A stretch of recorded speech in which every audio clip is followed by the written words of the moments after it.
อันนี้สบายดีเหมือนนี่ก็อยู่ที่สวนครัวแต่เบิ่งหกบ่ได้ยังบ่ทันตัดหญ้าเถื่อนทุกคนเอ้ยนี่หกแต่ว่ากะสวนครัวเฮากะมีหน่อไม้มีนี่แล้วเบิ่งหน่อไม้นี่ออกกำลังออกเนาะแต่ว่าเฮากะโอ้หกแท้หกว่าเด้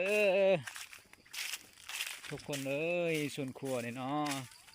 ทางนี้ปลูกต้นมะขามแต่ยังบ่ทันใหญ่เถื่อเด้อ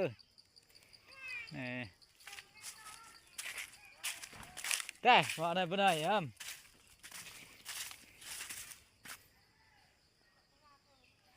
นี่ต้นหมากลิ้นใหม่มีต้นหน่อไม้มีวายพร้อมต้นมะม่วงต้นมะเพชรเด้อนี่แต่ว่ามันบ่มากปานใดแล้วมีผักบัวน้ำมีจักเพิ่นยังกินได้ตัวนี้ก็ได้เด้ออยู่พุ่นกับปลูกมะม่วงปลูกหยังแต่มันหกบ่ได้ตัดหญ้านี่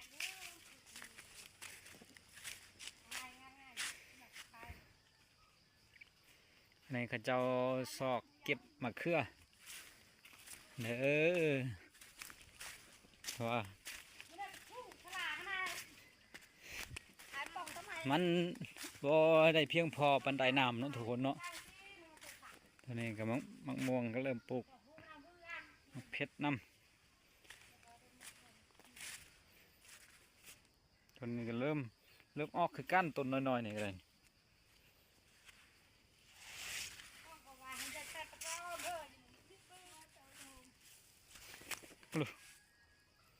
นี่ก็มันนั่น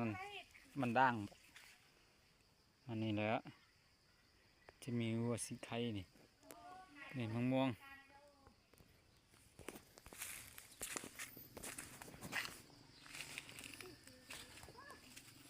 มีต้นมะคุ้งวัวสีไข่มะม่วงนี่เหี่ยวแล้วพดน้ำแต่ว่ามันเด็ดเฮงนี่โอ้ยเสียดายเนาะแม่ยอดติ้วนี่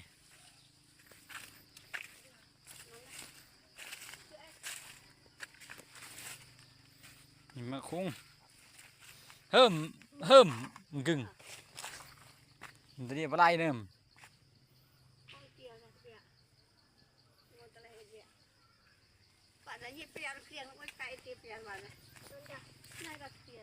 หกบ่ได้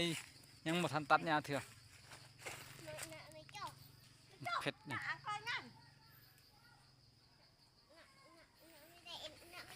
แต่ว่ามังเผ็ดก็เริ่มคอนแล้ว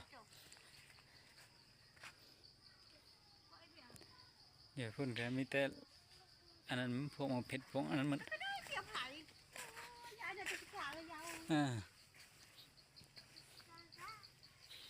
นี่ก็ต้นมะฮุ่งที่เรากำลังดอกเนาะ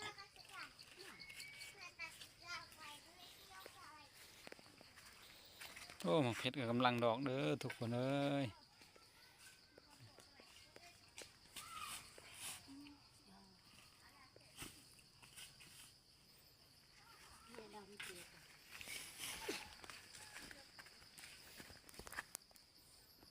สำหรับนี้แล้วเนาะ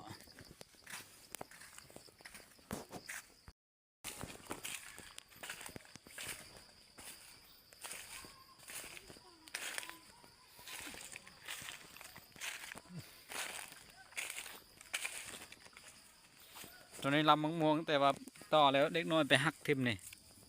เลยตายเลยนี่โอ้เด็กน้อยเนาะเขาไปหักตอนมันกำลังสิแตกยอดเลยเขาไปหักแล้วโบเห็นเนาะว่าเขาเจ้าหัก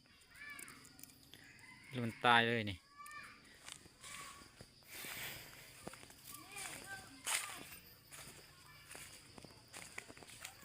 นี่ก็ต้นมะม่วงแต่มีหมากเดือ3 หน่วยตอนนี้เดี๋ยวคุณน้อยนึง